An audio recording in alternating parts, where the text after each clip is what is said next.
राधे राधे सभी भाई बहन से सुनाने जा रहे हैं आप सबको छठी माता का सोहर गीत। कैसे लगे हमारी गाना छठी मैया के, आप सब कमेंट में जय छठी मैया ज़रूर लिखना। वीडियो अच्छी लगे तो लाइक सब्सक्राइब कमेंट शेयर करना। चैनल पे जितने नए भाई बहन फ्रेंड हो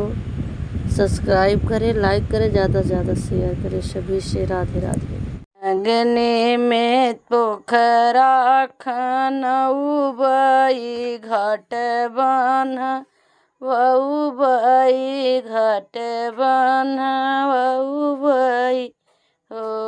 सखिया के में कुशगढ़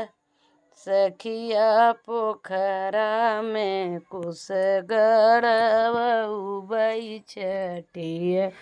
पूजवउबई छठिया पूजवउबई अगने में तल खनउबई घाट बान्हउबई घाट बान्हउबई हो सखिया आंगन सखिया पोखरा में कुशगढ़ वउबई छठिया पूजवउबई छठिया पूजवउबई हो महुआ के पात मंगउबई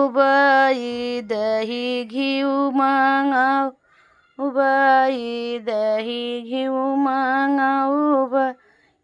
हो सखिया इन्नी के चाउर महुआ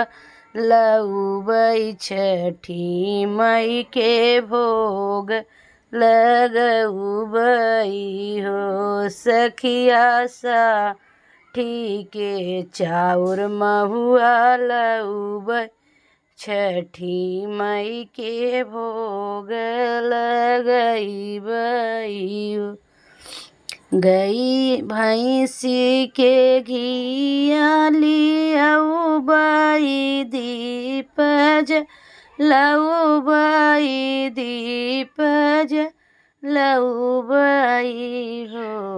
सखिया मई लालन छठियउबई छठी मई के पूजब छठिय मई के पूजब हो सखी अंगने में घट सखी अंगने में तल खनउबई घाट बान्हउबई अरे घाट बान्हउबई हो सखिया ताल में कुशगढ़ वउबई छठिया मई के पूजब छठिया मई के पूजब हो छठी मैया देई हैं आशीष छठी माई देई हैं आशीष मोर लाल जुग जी हो छठी माई हम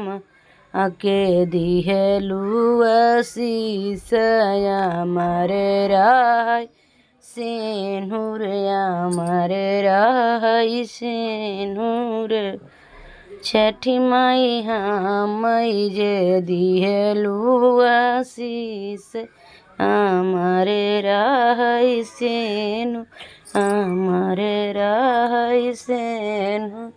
हो।